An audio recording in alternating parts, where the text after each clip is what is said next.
Welcome to Community Conversations with Ken Hamik at the Gangery. We're at McKinleyville, 1580 Nursery Way, just off Central Avenue.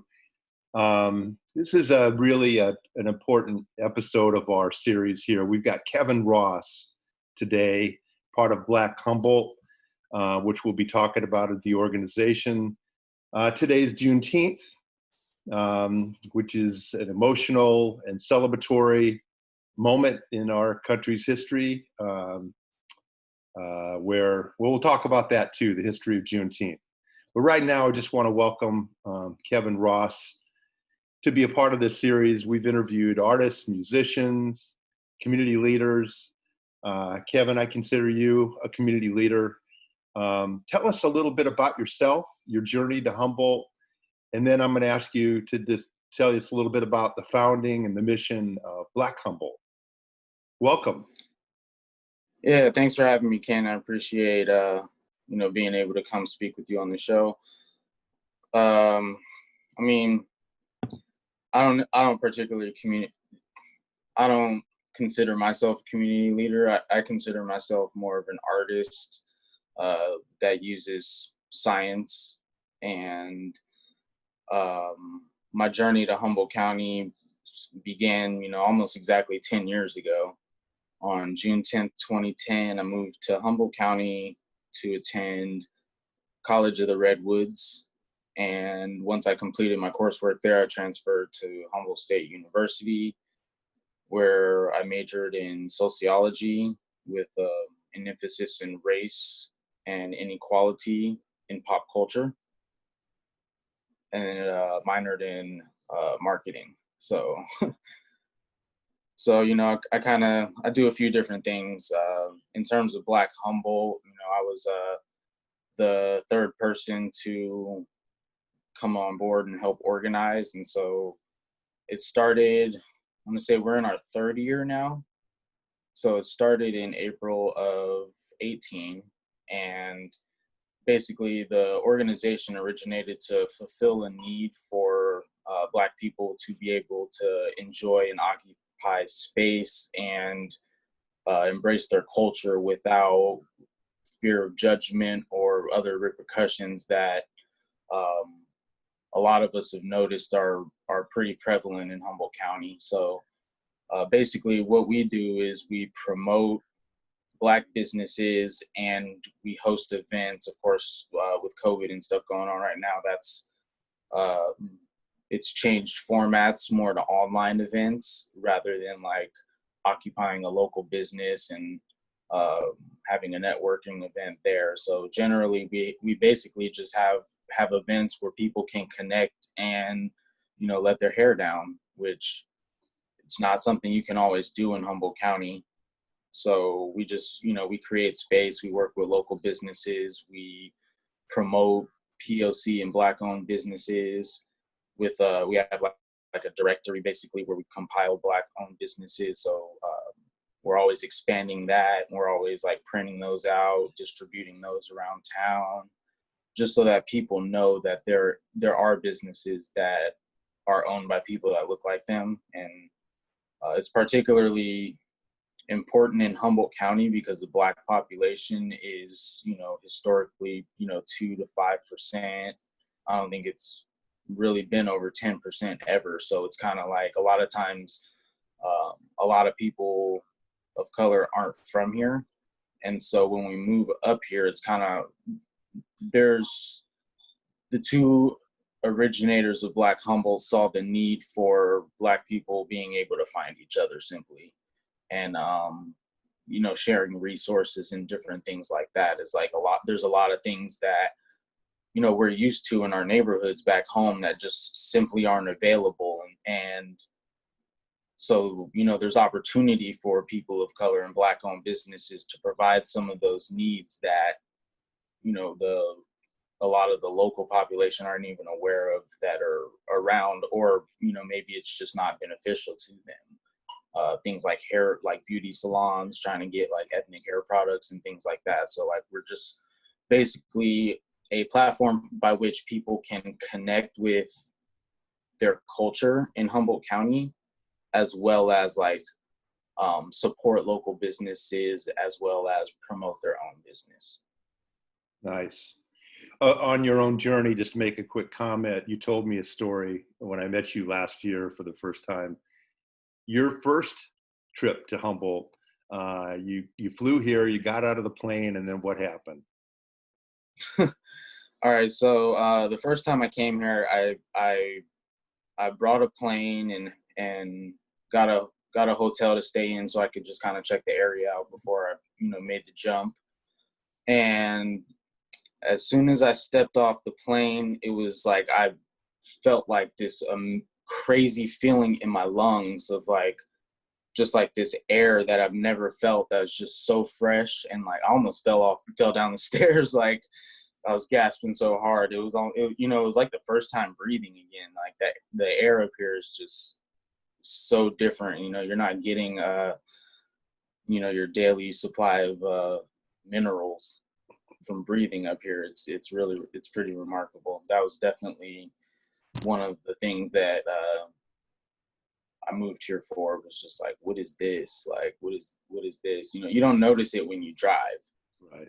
But it's like, I definitely noticed it when I got off the plane, having like only experienced smog. Yeah, either you smell that or you maybe smell a hint of cannabis when you get to Humboldt. Might have been. I definitely did notice there's like a peculiar, really distinct cannabis smell here, and that's, mainly it's because like I wasn't around like live growing cannabis plants too much. Everything was already packaged and processed in a dispensary. Right. But, like the growing smell versus like the smoking smell, and it's like in Humboldt, any corner you turn, you're smelling that sweet growing smell. Like 60 out of 70% of the national supply at one point in time, some people say. Right. It was right here. So again, welcome, Kevin. I think that if Dr. Jackson and Dr. Flamer from Humboldt State and CR were listening to this podcast with you, they'd be proud, because that's exactly their plan, trying to get people here locally or in other markets to come to CR and HSU. And if it's CR first and HSU second, that's the way the system's supposed to work up here. But I'm a futurist. I'm talking with you, one of the people from Black Humboldt. And with my futurist hat on, I wonder kind of where we are right now on Juneteenth, 2020.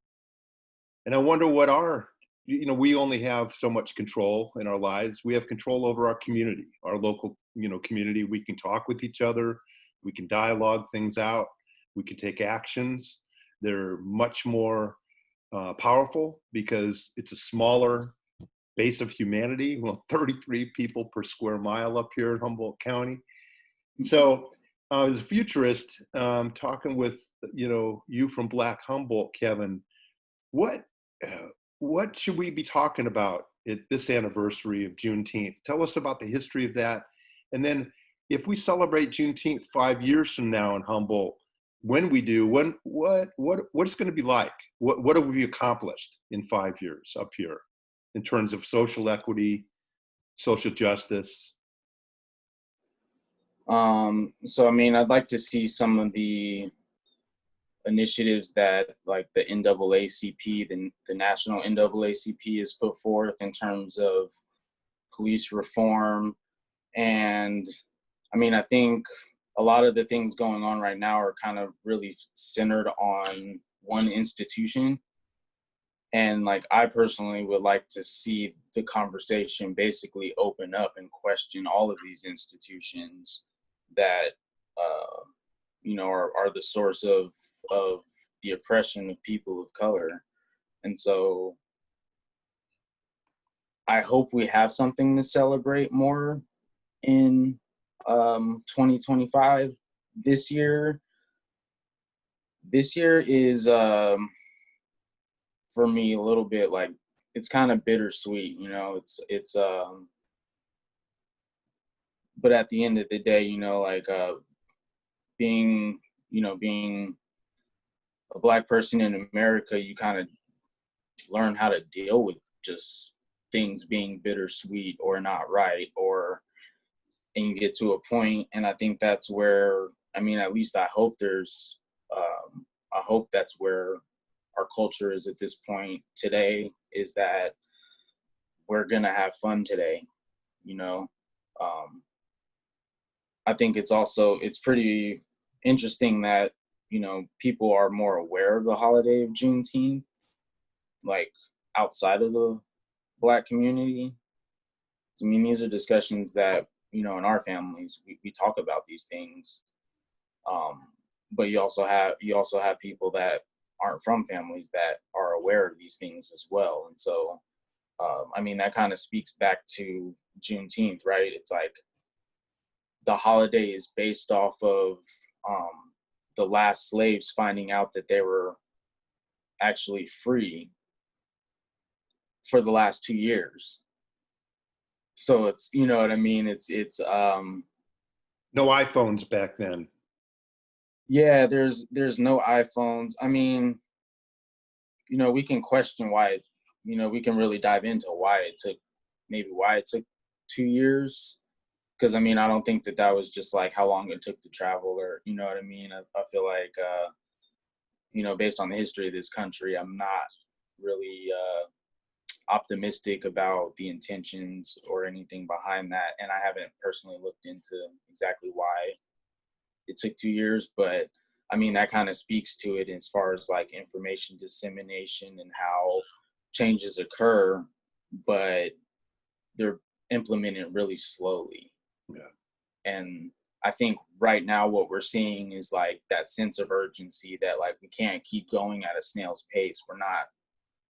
We've been going at a snail's pace for, over 100 years. And it kind of just, yeah, I hope things are different and I hope things continue, because things could just come to a halt next week or in 5 months, in 5 minutes. And there's the next big issue and the next thing that is trendy to be on board with. But I mean, based off of our event last year, I mean, it was huge. And this year we were gonna, it was gonna be way bigger.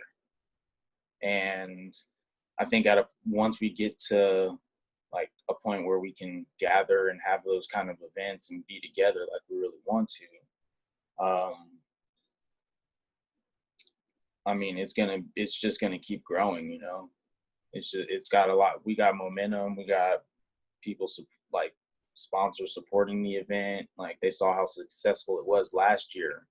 So the people that sponsored this year were basically already involved a year ago. And so, like, I think as our support keeps growing, as our operations improve, as we get more people on board, organizing and spreading the word and just connecting more people. I don't think Black Humboldt can be stopped. And I know we already have the next generation that's lined up to, potentially, take over one day with like there's the Humboldt County-wide BSU. And those kids, man, they're so courageous that like they went down to Fortuna and stuff, and it's like, I'm not going to Fortuna for shit. Like, I'm not going. Like the only time I'm going to Fortuna is if I gotta drive straight through back home. But I'll give you a good stop in Fortuna. Go see Sonny Wong. He can okay. A proper introduction to Fortuna. Certainly. Yeah, I'd love to meet Sonny Wong. I'm a fan of his work for sure. Yeah, he was on here just before you, and he was awesome. Before we leave Juneteenth, just to mention to everyone that's listening today, blackhumboldt.com is the place you could go to find out more about what's going on today, virtual Juneteenth celebrations, right? That's right. And then also, I think on that site, Kevin, there's also a list, as you mentioned, of Black-owned businesses in Humboldt that people can look at and be proud of. Yeah. Yeah, be proud of, support, and if we missed anybody, please email us and we will add you. So blackhumboldt@gmail.com.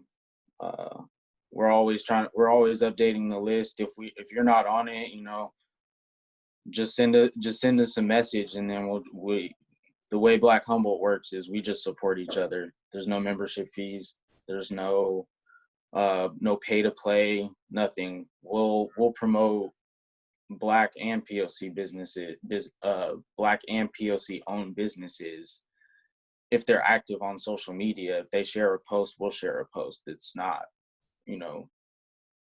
there's really not much to it. You just have to basically get on our radar, and we'll promote you to our audience. So Latinx businesses too could also be on that list? We have Latinx businesses on the list. Awesome. Yeah, and then we've got the new jerk kitchen that just opened up. That's selling out every day. I know I haven't made it down there yet, but I mean, one of these days, hopefully this weekend, I'm trying to get down there because I'm hearing great things about it. That's awesome. So back to this moment in time that we're at.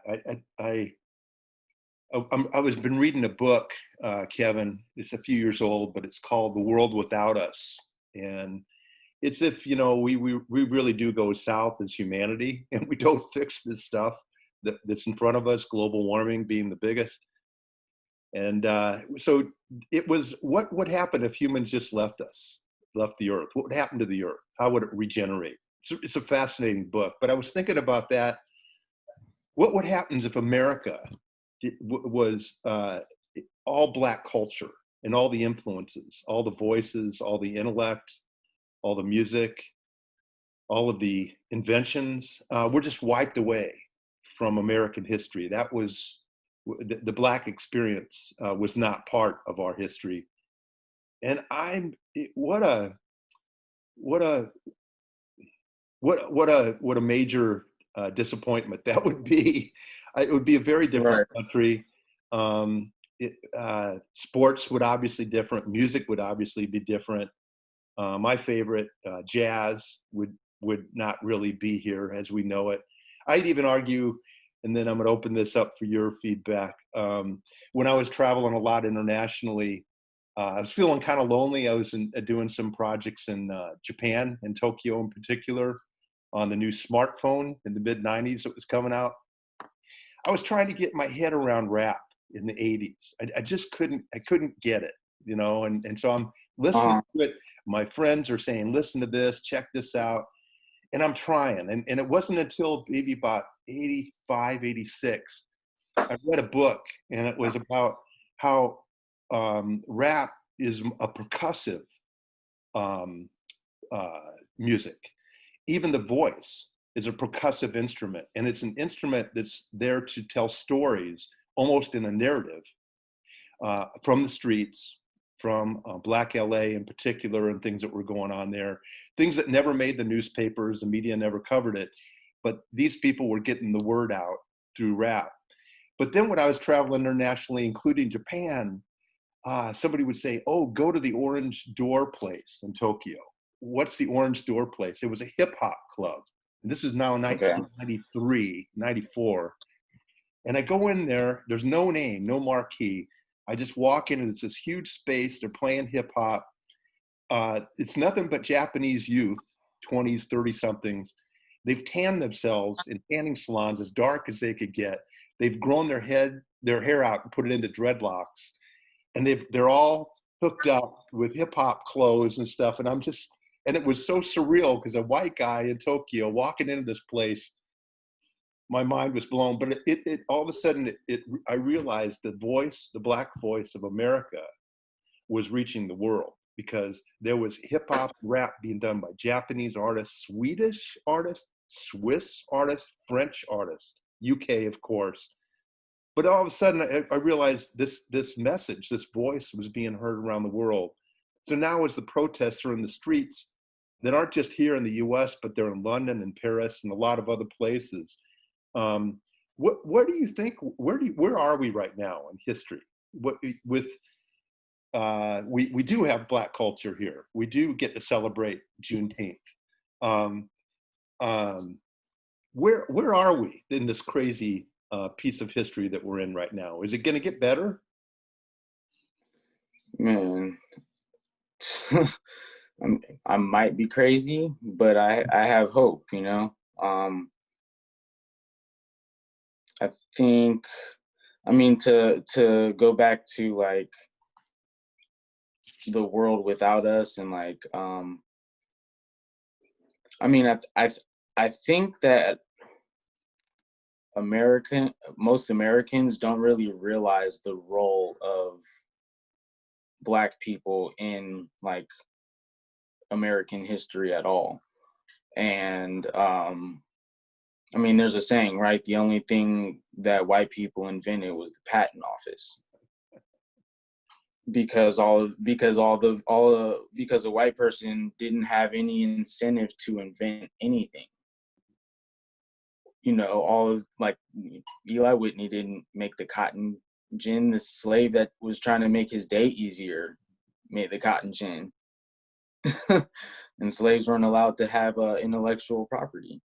So, I mean, if you look back, I mean, time and time again, it's an invention, it's an innovation. So, I mean, I think there would be innovation without Black people in America, but that's not what we've seen, because white people literally had no incentive to innovate because they had a person. And so the person made stuff to make their job easier, to make, well, their work. You get paid for jobs. um and I think right now we're at a very important point in time, because you it's just time and time again we're at a point where everything's on camera now. Yeah. And you know, we were seeing this back in like 2012 and 15, and you know, with the Michael Browns and the Trayvons, and uh Eric Garner. You know, there's been very notable police killings caught on camera for a long time. It's just they're being caught on camera now. And now, you know, with all the riots after George Floyd, Ahmaud Arbery, um, I mean, we're really just seeing it now. It's being exposed. It's being exposed even more, and it's, you know, it's not happening less. It's happening more. So as a society, we all have to make a decision of, is this the world that we want to live in? And you know, for one of the first times in history, like it's becoming like it's like a cultural shift happening right in front of our eyes in the last, you know, month and a half. That acknowledgement of the disproportionate police killings and uh, everything else is going on is something that people are really being like exposed to and are uncomfortable with. But as a Black person, this is, you know, I'm numb from this, because I know that regardless, I gotta go earn my living. And I don't have the time or the energy. And at this point, it's just exhausting. And so that's why I'm like leaning on like a lot of like, you know, white allies that are doing the work on allyship, for like to kind of push this forward, as people of color can just really just live. Like so I don't know. It's a super important time. We'll see how this turns out. We'll see if it's just, you know, June's trend, and we'll see what actual things manifest. But right now we're only talking about, you know, one institution, and the laws that they enforce are essentially the issue. Yeah. I mean, one of the saddest things that I've seen recently, the whole world seems to be just communication through memes now. With the younger generation in particular, it's meme. Everything's a meme, uh, which I get. You know, we're in that kind of 30-second, 5-second attention span period that we're in right now. But one of the saddest memes I saw was a young black kid that was playing ball, and he was in the driveway, and there was a police car that was going down this neighborhood street, looked like a nice street, but he hid behind the car so that the cops couldn't see him, even though they were just patrolling the neighborhood. The trust factor is incredibly low about, what could happen today, as you said. One of the people I follow, I think I've talked to you about this before, Trevor Noah is a voice to me that's really a reasoned voice right now, with his experience being born and raised in a mixed race family in South Africa during apartheid. Now he's got control of one of the more influential talk shows in America. He's really nailing it. A lot of the things he said. One of the writers, black writers that I read a lot, that seems optimistic right now at this point in history is Ta-Nehisi Coates, who's just also a great resource for Black history in particular. He's even optimistic that, as you said, Kevin, not just blacks, but whites and everyone taken to the streets. This is not one group anymore. This is everyone saying no more camera work. No, we don't want to see this anymore. And I think the people that are talking about this are talking about systemic change. They're not just talking about a police fix, right? So the question I was going to ask to follow up is, we've noticed that Amazon and a lot of the local bookstores even are selling out Black history books, some of the more relevant pieces on racism and prejudice. So people are hungry. They're going back to school on this issue, and they're saying, what do I need to know? So as you look toward inspiration and folks that say, I want to know more about Black history, what sources would you point them to? Which leaders, which voices do you listen to?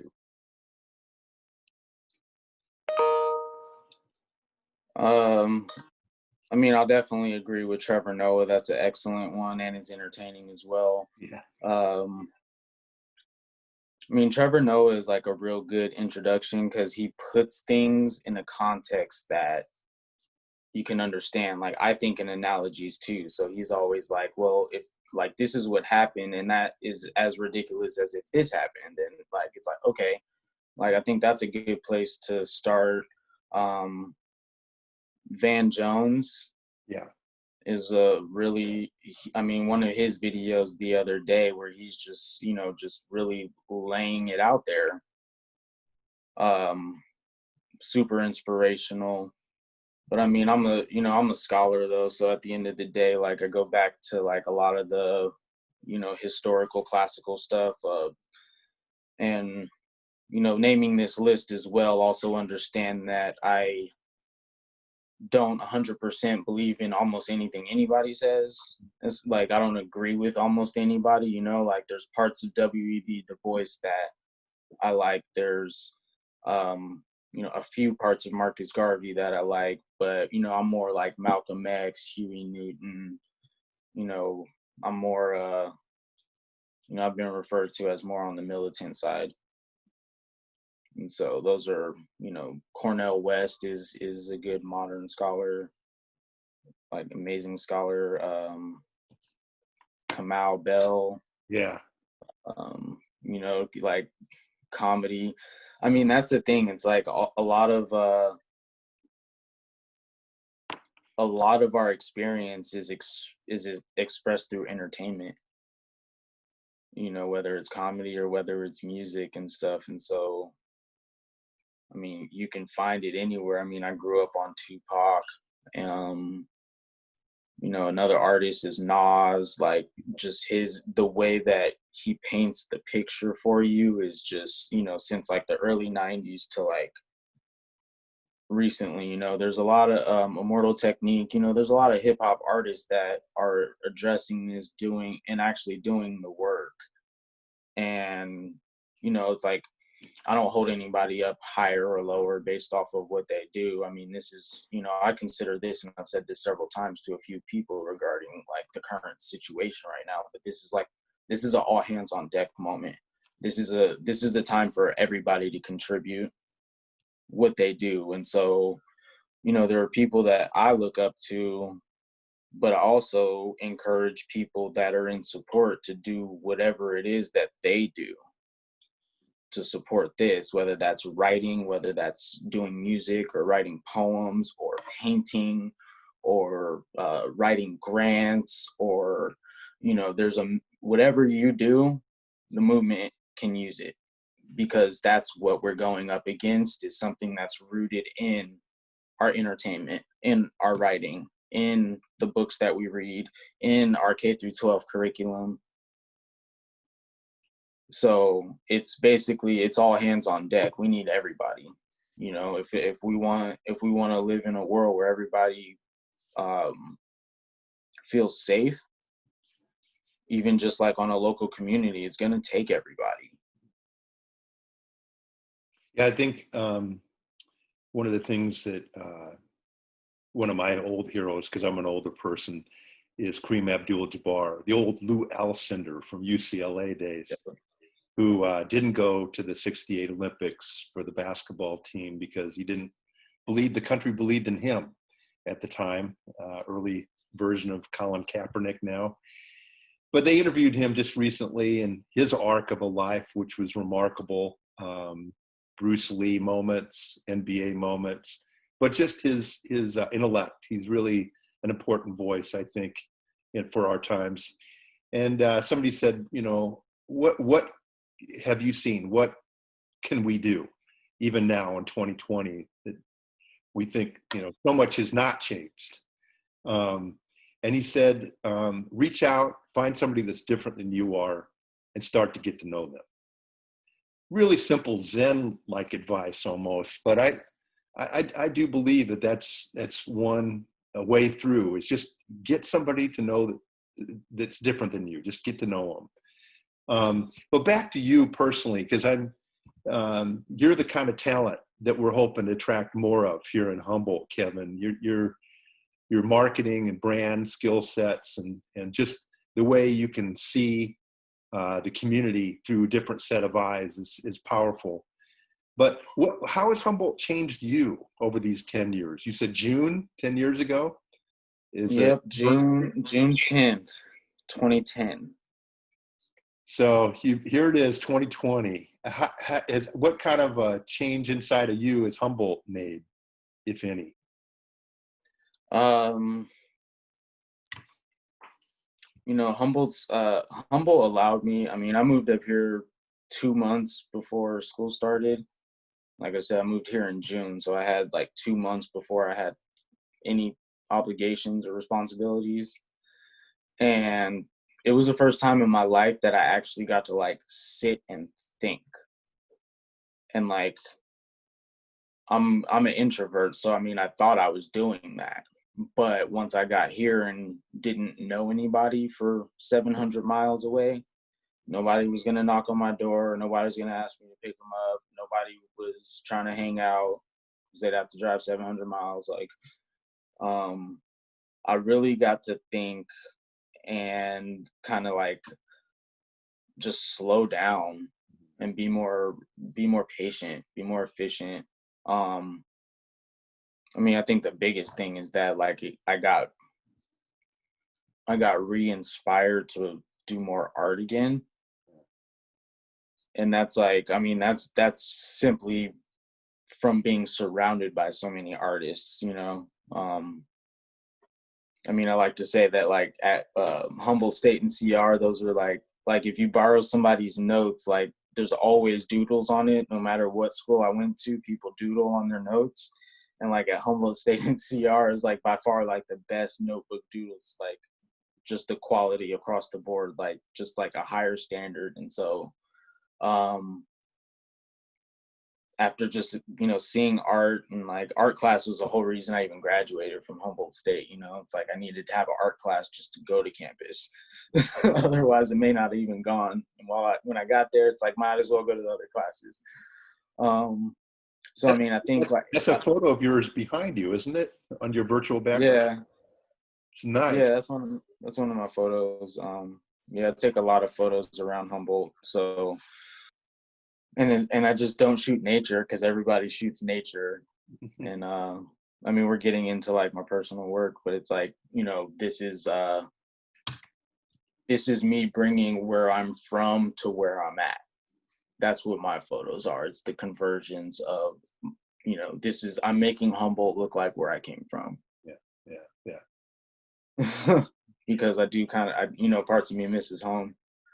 Um, so I mean, just being able to like turn something that everybody drives by every day into like something, like show people something they never seen, like the same thing they always seen, but in a different way. That's, hopefully that elicits reactions and emotions and inspires people. yeah. For years, because I'm an old person again, in business, whenever I go to a meeting and I'm sitting around a table, this is for now 3 decades.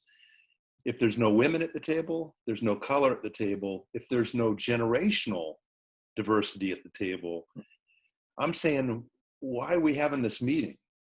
Because these are really a collection of diverse points of view. They're going to empower any solution that we come up with today. So why are we having a meeting if you're not going to have the ingredients to make a good soup at the end? And you need a lot of ingredients to make that good, masala, that good jerk stew.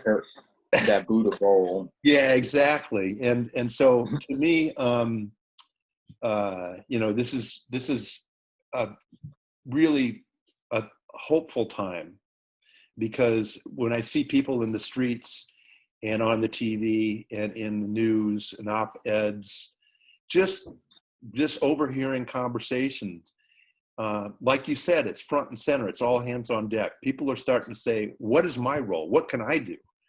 So I know the Gondry is, we've got our jar out there in McKinleyville at the dispensary collecting donations for Black Humboldt this month.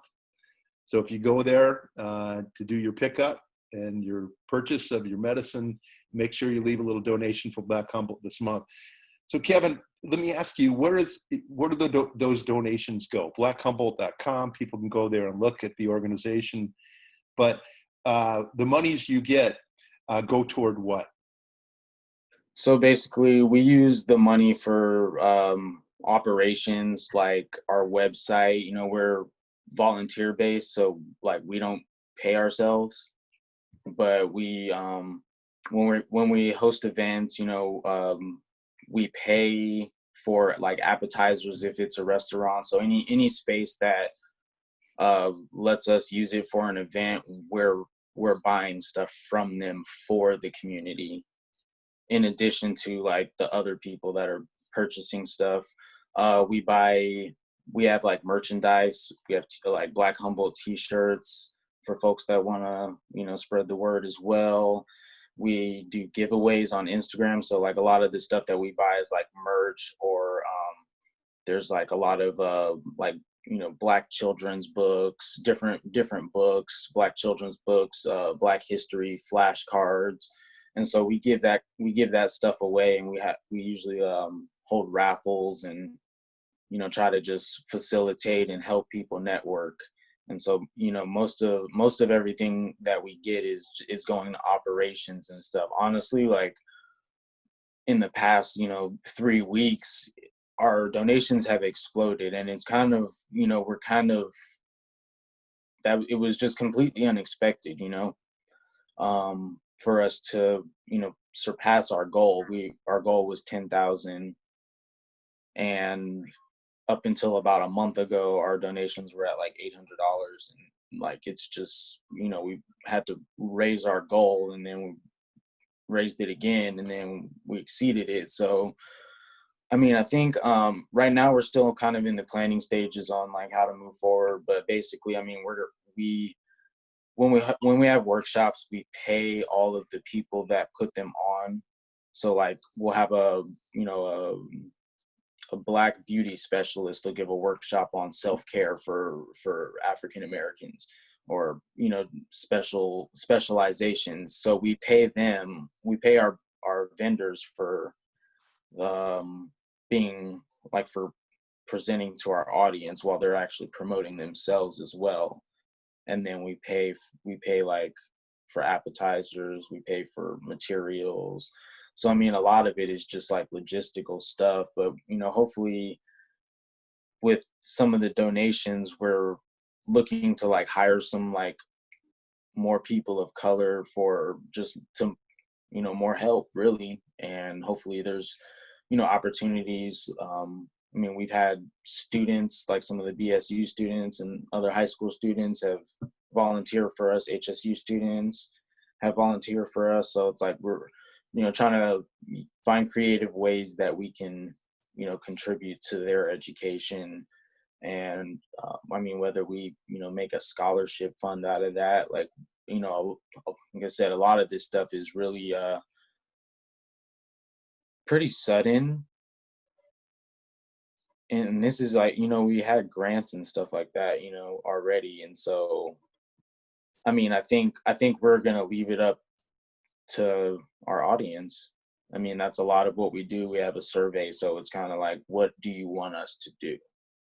What kind of events would you like to see? What kind of things would you like to? So I mean, there's opportunity. I think really like there's a ton of things that we can do. And so I mean, operations are basically covered. Maybe some of the organizers can become employees, but I mean, I think right now we're just trying to grow. We're trying to grow it and get it to where all three of us aren't really having to put so much labor into it. But um, it's a need that our community we need it. So we've been willing to do the labor for the last 3 years So in our free time. tell us a little bit about the founders, the folks that you're mentioning. Yeah, so Monique and Deanna, Deanna and Monique both they came here and didn't go to HSU or CR. They came here as working professionals. And so basically just them interacting in the community and seeing the need, they're like, it's like we find each other when we move here, right?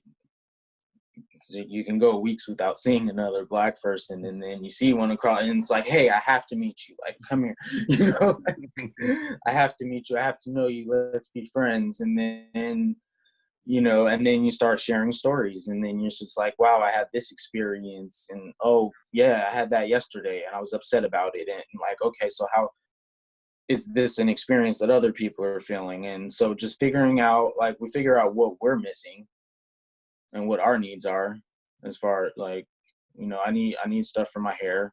I need I need there's so it's like just trying to figure out what's missing, and then just knowing how it is just coming here without knowing anybody and having to find these things. There's just a need for for there to be a central location where you could find the Black stuff without having to ask a white person and get questioned about it, or like like it's just if you ask somebody from the culture that they're going to be like, oh yeah, it's over there, instead of like, what's that? That's weird. So I mean, they're founders that really put something together. I'm glad I came across them. Become family at this point. Go weddings that I've been involved in, kids or BFFs. And so I mean, I don't know, it was great. I'm glad they saw the need, and I'm glad they took action, because I mean, all of us felt that, all of us feel these needs, but not everybody takes action. And just knowing how all of us are on the back end, I know none of us have like anything of abundance to really be able to take action. We're doing this running on E as it is. Yeah. So I mean, to get more support now has been extremely amazing. And I see like I see a few burdens lifted on me, and I see some opportunities for other people to get involved, and I see this thing growing, and I don't know if this was the original intent, but like what this is becoming is almost like a model for like rural communities that lack diversity. We're a resource. We're a platform. We're a few different things. We're not activists, like at least directly through Black Humboldt. Now we are activists as people, but we don't necessarily want Black Humboldt to be, endorsing politicians or anything like that. It's more so just like, this is the good, the bad, the ugly. Not everybody agrees. Not everybody's religious. Not everybody's, there's, we're not trying to box anybody in and say you have to fit this mold. And we're not really, we'll promote you just off of being an ally or being, a Black-owned business. Will promote you even if you have beliefs that don't resonate with us personally. And I think that was super important, because we want all voices at the table. We want everybody there. Yeah, speaking of voices, I know you've done some collaborations, but talk a little bit about Equity Arcata, if you could. We were doing potlucks for a second there at neighborhood D Street Center, getting the campus to come down and meet the community. Talk about Equity Arcata, if you could. I don't know too much about Equity Arcata. I've done some media work with them, but it's an organization in Arcata, and it's hoping. As I understand it, the intention is to build community, especially among people of color that may not, it's almost the same thing, right? Bringing people together to just, talk about things. And like most of the people are like white allies that are involved with Equity Arcata. And so, I lean on them to educate other white people. I lean on some of those people personally, maybe outside of Equity Arcata, but a lot of the stuff that they're doing, they're doing it, and that's, we appreciate we should appreciate any support. We've gone to a few of them. I think the last one wasn't as big, but the previous two were pretty big, and we've been able to table there as well as Black Humboldt, and let people know, hey, this is here. You move to Humboldt, you don't know anybody. All right, this is where you can get your hair done. This is, this is an honest mechanic. This is, because we've all had those bad experiences. But I think Equity Arcata is definitely like a good piece and a good place for people that are just now embarking on their journey, because that's what this is, right? This is a personal journey. This is like just understanding and embracing and understanding like allyship and how to be a good ally. Because for example, it's like people may hear like Kareem Abdul-Jabbar's quote, right? And it's like, you can take anything too far. Yeah. So it's like, it's like the white allies will help people like not start going and looking for their token Black friend, hey, you're Black, I want to talk to you. It's like there's definitely like scholarly theory and literature regarding like allyship and how to be a good ally. I think Jane Elliott's like the blueprint on white allyship, like plain and simple. That's another person that I don't listen to her because she's she's not for me. I agree with her, but she's a little, she's kind of rowdy. Whereas I gotta be, I'm a little bit more calculated, and I finesse it a little bit more personally. You're a sociologist. I'm a sociologist, so yeah. I paid $40,000 for a degree to like prove myself right. all of my experiences and all of that stuff. Basically, it's like, okay, now here's the data to back it up, and here's how to debunk the junk data, like the Tucker Carlsons and that kind of stuff. Here's the flaws in those arguments, and here's the factual, real, uncensored reality of American history. Yeah, you mentioned, well, of course, we're talking on Juneteenth, and that brings up history, the Emancipation Proclamation, 2-year delay before the folks in Texas finally heard the word that they were free. But also, you'd mentioned previous in this conversation today, Kevin, that the last 100 years have also been pretty slow in terms of change. Yep. Yeah, there's been significant legislation, voting rights and civil rights, et cetera, but there still seems to be a little molasses in the machine. And I think one of the things that I've learned a while ago, having read Black history, is that there's different starting points for generations. So I'm a white guy raised by white parents in the Midwest. My dad fought in World War II. He, because of that, even though he was born and raised on a farm, he was able to get a house in the big city because he got a VA loan. He got a lot of VA stuff. And I didn't learn until later that, when that house was sold and the kids got, benefited from our parents' success, they were able to pass it on generationally to us, and we're able to pass it on to our kids. That's generational wealth. And I didn't realize until I was older that a lot of Black families never got that opportunity because they didn't get the VA loans. They were redlined out of real estate that said no Blacks were allowed to live here, or colored folks at all, any people of color. So there's the recent history as well that we have to deal with on Juneteenth, and whatever hopes we have of systemic change from here on out, just to recognize that there's different starting points. Maybe my family had a better starting point because we got some government help to get a house that accrued in value and wealth that we were able to pass on to our kids. But oftentimes Black families never got that opportunity, even today are still struggling with that reality. So again, we're in Humboldt. We're not in New York City or LA or Chicago. This is, like you said, Black Humboldt is got a rural model, a rural feel to it, because that's where you guys live up here. We have an opportunity to be able to make a difference because we have a smaller population up here. So with all of that brain salad that I just dumped out on you, Kevin, what can we do as a community, as a non-Black community?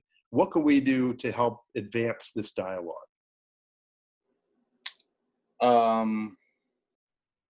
I think the first thing people should do is listen. In general, just listen and understand that 100 people that don't know each other aren't just by chance making up the same stories. That's the first thing, right? I think also, it's it's an economic thing. There's not a lot of Black ownership here. And so I think, more opportunities for Black ownership, and maybe some kind of like different equity programs for, maybe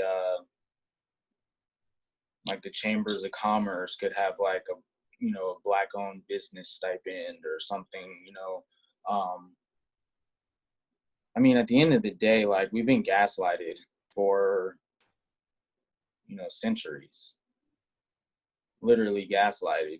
First it's you're not a person, then it's you're 3/5 of a person, and then we'll just say you're a person but continue to treat you like 3/5 of a person. And I think a lot of people just don't understand like the history, and there's like this whole like pull yourself up by your bootstraps kind of thing, without the acknowledgement that this is at the very least, this has been an orchestrated effort. These aren't accidents. This is all intentional. This is all designed. Racism was designed to be hard to dismantle and also to be easy to conceal for white people in this country. That is a fact. That this is not an accident. When the laws changed, the people didn't change. So there was a lot of resentment, and that still shows up today in law enforcement, is like, we're not going to do our job this time, or with judges, with all of these things. It's like especially, it's like Humboldt County, you don't see a black judge here, so you have white people that are making decisions about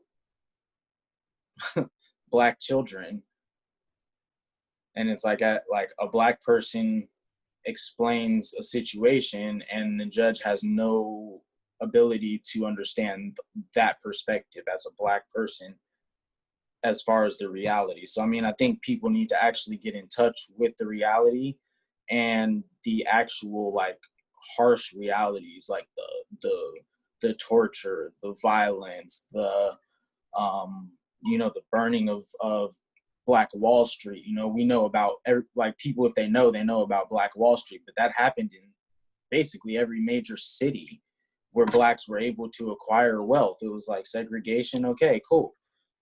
We're over here and we're prosperous. You have to, it's really crazy to even just think about how,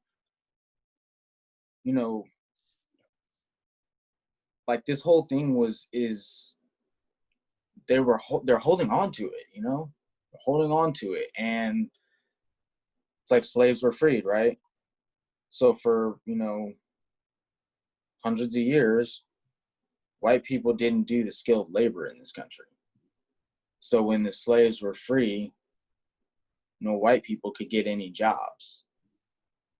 So that's where all this kind of rage comes from. It's like, okay, well, the only people that have been working for generations are the black people. So they're the ones that know what they're doing. They're the ones that are good at it. And so, it's like we have that history and the exploitation of that labor continuing after slavery with sharecropping and, the whole Jim Crow thing. That's all resentment, and it's all economic. And that's been the consequences, economic deprivement, economic exclusion. So that's really where the conversation needs to go. For me personally, it's reparations or separation. There's a debt that needs to be paid to the people that built this country and have not been able to benefit from it. Rather, not even just not been able to benefit from it, but have just want what's owed to them, right? And for asking that these atrocities occur, lynchings, hangings, Emmett Till, just the stay in your placism thing. And we have that here in Humboldt County. We have it, it's here today in 2020. If you have a racist experience and you tell somebody that's from a perspective that doesn't understand, there's a chance you get the answer that, oh, it's just Humboldt. Mm-hmm.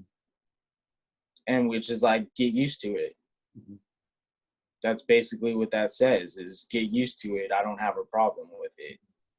You're complaining about something that maybe you shouldn't complain about. Mm-hmm. And, I'm not that type. Yeah. Unfortunately, your daughter's not old enough to be picked as a vice presidential candidate. She's too young, but she's really talented. And again, looking to the next generations, because as a futurist, that's what I always do. My ears are more open to the younger generations because they're the ones who are really going to shape the future. We're kind of stewards of it, a little bit, what's left of it. But this next generation, they're so talented. And I wonder how optimistic you are with the next generation of blacks in Humboldt. In spite of what's happened, Do you, again, the question is 2020, is it a turning point? Do you feel like your daughter and her generation is going to go, 2020 was a benchmark. Something happened. And now it's different in 2025, 2010, 2030. I mean, I think that I mean, what I'm seeing is like just younger generations are once again deprived of the history. Yeah. So when they do get a glimpse of the history, or they have an experience that, you know, reflects that history, they have that experience that makes them wonder, wow, that's weird. And then they go ask somebody else and it's like, oh yeah, that's just, you know, that's how things be sometimes. I think I'm seeing them just like absolutely disgusted. You know, I see them absolutely not accepting this stuff to continue. And I mean, as you know, as the world is, you know, there's a lot of biracial children in Humboldt County. Um, so I mean, there's just all these like complex like family structures and information's at our fingertips right now. You know, you don't really even have to know how to spell anymore. Um, so I mean, I think at this point, you know, the lid's been blown off. You know, and hopefully it's just the last time. But I honestly don't see um, I don't see our generation putting up with this. But a lot of times it really just starts like in the home. And I think that prior to like this year, like the standard was unaware of a lot of this stuff, you know? And I think now more people are starting to care, and more people are starting to see this time and time again. People that have, you know, defended law enforcement for shooting unarmed people are, you know, absolutely disgusted by these more recent ones. And the, you know, the, and it's just, it's really hurtful because in my community, this is a reality, you know? It's like you see the kid in the driveway, um, hide from the police car. That I was that kid. That was me. Like I was a basketball player. Like that was me. I didn't even want to take the chance that they think I was doing something wrong. And the reason I thought that is because I had seen my father's interactions with police. And so there's a mistrust. There's a mistrust and a growing belief that we may just be able to like be okay without the police playing such a role in our society, that there has to be a better way. Like, because my daughter is well aware of police, and that's not because I've ever, you know, I mean, I've definitely done wrong stuff, but it's like, you know, since she's been around, I haven't done anything wrong. But she has seen these interactions that I've had where I have, like, they look for her to talk before they even consider me, you know. And that's like a general thing in Humboldt County, is like people will come and walk straight to my daughter and talk to her, but like, and act like I'm not there, which is like the audacity, you know. I know my daughter's beautiful, but it's like, you know, and that's like a common thing with like biracial children. I have plenty of biracial friends, and they have that experience as well of like, I had to speak for my father because he was Black. You know, I had to be the one to speak for him because people wouldn't listen to him or blow him off or be disrespectful or outright rude or refuse service or whatever the situation is. And like, that's sad. But that's like a reality. Like I literally was the kid hiding behind the car, you know, 25 years ago. and and so I mean, I think like my daughter really understand police. You know, they come to her school and they're like, hey, look at this car and da da da da da, and she sees the gun in the car, you know, and then she sees the news. So it's like, you know what I mean? I think there's like this ultimate questioning among the youth of like, hold on, like that's not really as cool as they're trying to say it is. Which is, you know, like that stuff is cool, but then you see what they do to it. You see how they treat your family. You see that, you know, like it's like the police came to my school when I was a kid and I was scared. Yeah. So I mean, it's just understanding everybody's experiences, and I think the youth isn't gonna put up with this anymore. They're not putting up with it now. They're like, "What the fuck was that stuff?" Like, they're like, I think excuse my language, but like, no. you know what I mean? This, I'm surprised you haven't used more language in this whole conversation. I'm proud of you. I wanted to use some language. But I'll use a word now that to me would be the last word that I want to have as part of my legacy. I would never want to be known as a Karen. Now we know Karen. That word is out there. So there's a certain amount of shaming that's going on right now too. I think is if you ain't woke, you know, by now, read a book, reach out to somebody, learn something. So the wokeness factor to me is part of our shaming process of 2020. And you know, I don't know what that Karen's going to be like when she's older, you know, maybe 60, maybe my age, looking back and going, wow, a part of what I'm going to be known for in my life is I was the original Karen.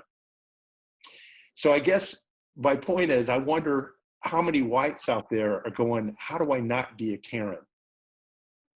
And that's a very powerful motivational tool. Because you don't want to be on a meme. You don't want your family and your friends to know that was you. And so there's a certain wokeness factor that I think has happened in 2020 that is also very healthy. I think so too.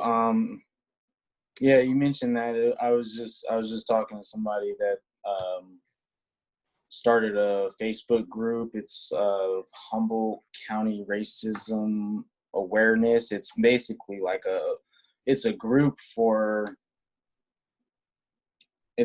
white people, by white people, and educating white people on this wokeness stuff. And so like I'm not necessarily willing to do the labor to a certain extent, like as far as like convincing white people. It's one of the things that I like to say is like, you know, it's 2020, right? Like if you want to go, you know, you saw a casserole and you want to make a casserole, you Google the recipe. Yeah. Yeah. So it's, you know what I mean? It's just like the people that are like, hey, explain everything to me. It's like, this is widely available information. I mean, you know, the extent to which I was educated is like, you know, was locked off behind a $40,000 price tag. But for the most part, you can access a lot of the scholarly research and different studies and different thought leaders and theorists in the space. Because if you're not interested enough to go find it, you're not interested. That's plain and simple. So I mean, it's like the whole idea of being woke and Karening and stuff. I would encourage people to make sure that you don't want to be a Karen for the right reasons, and not just for not to avoid the shame, but because like you don't believe in unnecessarily calling people with guns when you feel slightly uncomfortable and you have yet to come to terms with your racism. And I think one of the biggest misconceptions, though, just generally speaking, is racism. We have this idea that racism is intentional and it's overt and it's outright, but racism in Humboldt County looks like me walking into a store and there's not a Black person there, me going to work and there's not another Black person, me going to the gym and there's not another Black person. That's, me going to apply for a job, and every job I apply to is all white people. It manifests itself in different ways. So, I mean, I think that's the institutional piece of it. But what's really interesting is that this racism and dialogue's been going on for a long time, and there are people that will like shout to the hills that like there's no racism in Humboldt County, when like just the other week there's like graffiti on a wall that says "I hate the N-words." There's a business owner showing up to bid contracts with white supremacist attire. Like, did he get that printed locally? I don't know. There's all these recurring, we have a family court judge who's being accused by a colleague, by a public defender, of being racist and throwing them off a boat, who's making decisions about Black children in his community. I mean, like, it's and so it's like, until we can't even accept the blatant overt things, we're having a problem even accepting and acknowledging that piece. So like, yeah, the hope to get to these other institutionalized things of like no opportunities and just, biased hiring practices. You're never going to find a diverse job candidate pool if you try to hire in the same ways that didn't produce diverse candidate pools for the last 80 years. Like, it's like, like that's like a reality, right? Maybe there needs to be women only application periods. Maybe there need to be minority only application periods. Maybe there needs to be, DACA application periods, or first gen American citizen application periods, because that's the only way. Because otherwise, if you just put it on Craigslist, we're not going to apply. Yeah. Huge news on DACA yesterday. Yeah, great news on DACA. Huge. So Kevin, we promised to do this to about an hour, and I thank you so much for being our guest today on Community Conversations.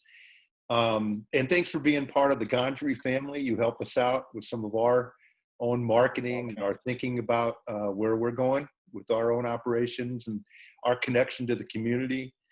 But really, mostly an honor to be here with you on Juneteenth, which I do believe, I hope, is a benchmark. We're at a point right now where hopefully it's going to be different from here on out. I'm certainly going to work toward that. And anybody that's listening, again, go to blackhumboldt.com to find out more. Come to the Gondry, drop some coin into the donation jar. Look for some Juneteenth events today. Kevin, I'll leave it. Any last words, any messages you want for the people that showed up to listen to us today? I appreciate the opportunity to speak about some of the things that I don't often get to share. I think that, there's plenty of resources. If you go to like Humboldt State's Office of Diversity Inclusion website, there's some resources there. Once again, Equity Arcata, I think now's the time for everybody to genuinely get involved, and that can take any form. That can be a donation, that can be letting us use a space once things can open up, that can be maybe like picking up flyers and taking them out, or finding other POC businesses that aren't on the directory. I mean, there's a number of ways to plug in and get involved, and we're happy to facilitate people's involvement in different organizations around the community. So it's like, we're a resource. So if you're looking for something or where to plug in, we can probably, if we don't have anything for you, we could point you in the right direction and connect you with some folks that might have something going on. I mean, one more important thing is like, look for the people that are doing the work already, because there are some people that are reinventing the wheel just because they haven't looked. They're seeing the need, but they're not seeing if there's anything out there to address the need. So, you know, just look for the folks that already have things in motion and support them. And if you're different enough, you know, start your own organization, start a business, give us a shout out, we'll share you, you know. Yeah, I mean, I had a blast here. I really appreciate being part of the Ganjari family, and you know, hopefully I came here to make waves. You know, I came here to make waves, and I feel like I'm surrounded by a bunch of people that have that same goal, and so I couldn't be happier with that. Well, I'll end with this. We need more people like you up here. And thank you for being part of Humboldt and the spirit of 2025. We'll aim toward that. Oh yeah. And we'll check in again in 5 years and see where we're at. And hopefully it's further down the road than we are in a much better space. Oh man, we're not letting up. We're not letting up no time soon. We're getting there. You're awesome, Kevin. Thanks so much. And again, blackhumboldt.com for more information. Thanks for listening in, everybody. Thanks, Kevin. Elevated healing.